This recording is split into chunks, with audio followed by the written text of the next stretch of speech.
आज हम डिस्कस करेंगे आउटपुट के कुछ question and x equal to 10 x modulus 2 equal 0। ये जो क्वेश्चन है ना, ये है कंडीशनल ऑपरेटर के हवाले से। कंडीशनल ऑपरेटर में क्या होता है, यहां पे एक कंडीशन गिवन है, उसके बाद एक स्टेटमेंट ये लिखी है और एक स्टेटमेंट ये लिखी गई है। यानी इसमें होगा क्या, ये कंडीशनल ऑपरेटर का क्वेश्चन है, या इसको हम टर्नरी ऑपरेटर भी बोलते हैं।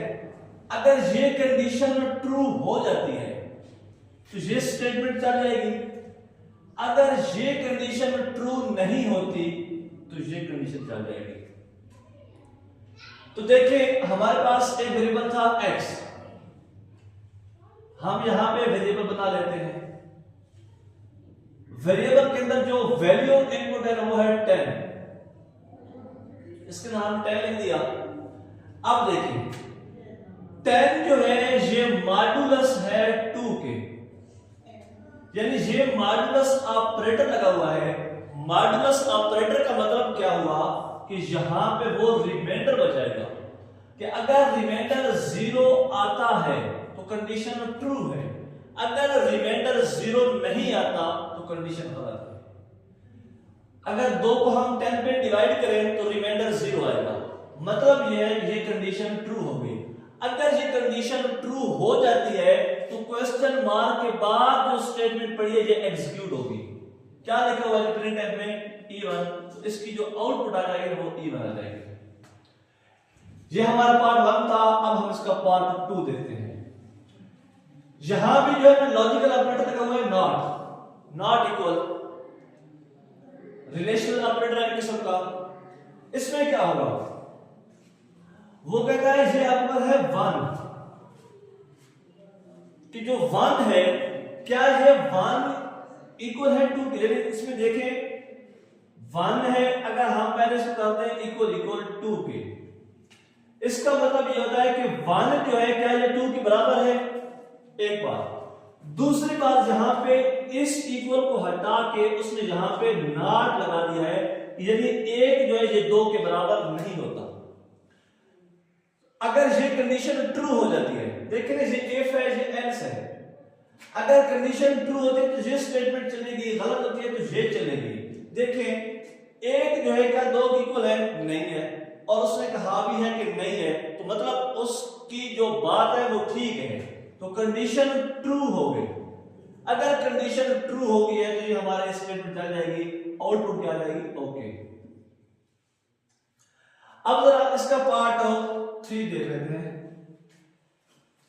इस 3 में क्या है, हमारे पास एक वेरिएबल है p, हमने p वेरिएबल बना लिया। अब p के अंदर जो वैल्यू पड़ी है वो 10 पड़ी है, यानी p 10 जो है ये p के अंदर एंटर हो गया।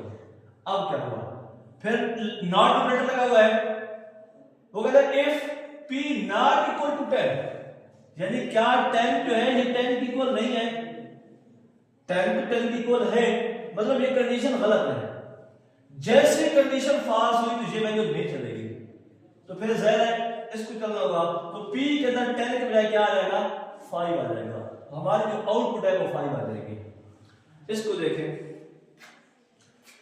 हमारे पास एक वेरिएबल है इंट का प्राइस, तो हमने प्राइस लिखा और प्राइस में क्या पढ़ा है, 10 पढ़ा है, प्राइस के अंदर 10 आ गया।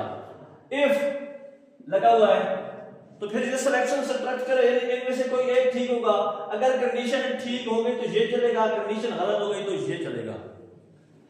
अब प्राइस है, प्राइस में क्या पढ़ा है 10, क्या 10 इक्वल नहीं है 10 के, 10 तो इक्वल है 10 के, मतलब कंडीशन ट्रू होनी चाहिए थी, लेकिन इस नॉट की वजह से कंडीशन गलत हो गई है, तो ये वाली स्टेटमेंट जो है वो नहीं चलेगी, तो फिर क्या चलेगी, ये स्टेटमेंट चलेगी।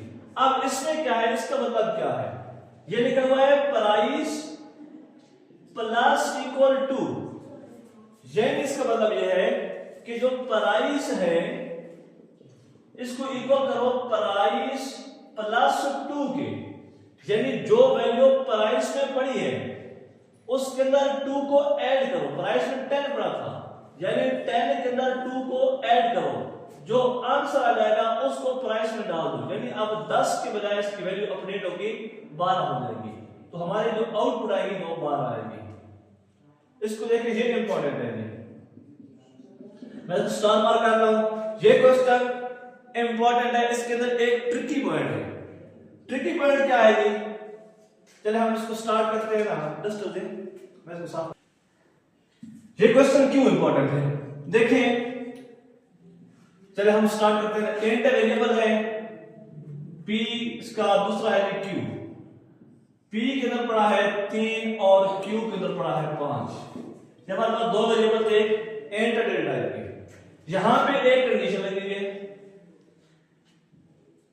कौन सी जी? वो कहता है जो p है वो ग्रेटर है q से, p में क्या पड़ा है 3, फिर ग्रेटर है q में क्या पड़ा है 5, दरमियान में या लगा हुआ है और ऑपरेटर लगा हुआ है, फिर p है, p में क्या पड़ा है 3 नॉट इक्वल टू 4।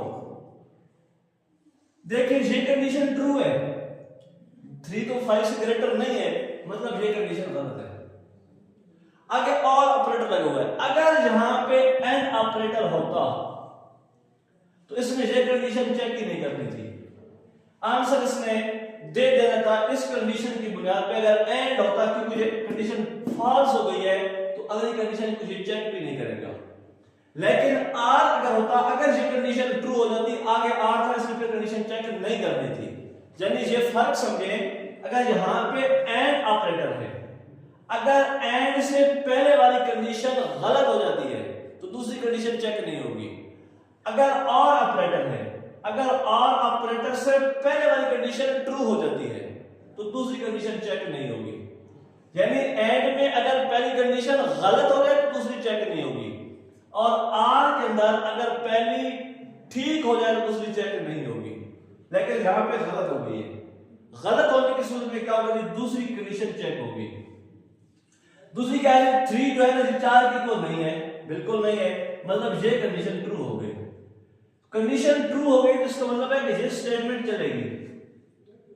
ये स्टेटमेंट जब चलेगी तो p में क्या पड़ा था, 3 पड़ा था, अब 3 + 1 करेंगे तो p के अंदर 4 आ जाएगा, यानी इसकी वैल्यू चेंज होकर 4 बन गई है। लेकिन ये इसकी आउटपुट रही है, इसकी जो आउटपुट है ना वो है 8। अब आप सोच रहे हो तो ये 8 कहां से आ गया? ये बहुत ट्रिकी पॉइंट था जो मैं आपको समझाना चाहता हूं। देखिए इसकी ये लास्ट स्टेटमेंट, ये जो लास्ट स्टेटमेंट है, ये लास्ट स्टेटमेंट इफ या एल्स के बाउंड में नहीं है। अगर ये क्वेश्चन इस तरह होता कर्ली ब्रैकेट के अंदर तो मे बी ये कंडीशन न चलती। अगर कर्ली ब्रैकेट लगी हुई ना हो तो ये जो होती है कंडीशन, स्टेटमेंट सिर्फ पहली स्टेटमेंट बाउंड होती है, दूसरी से बाउंड नहीं होती। तो जो p = p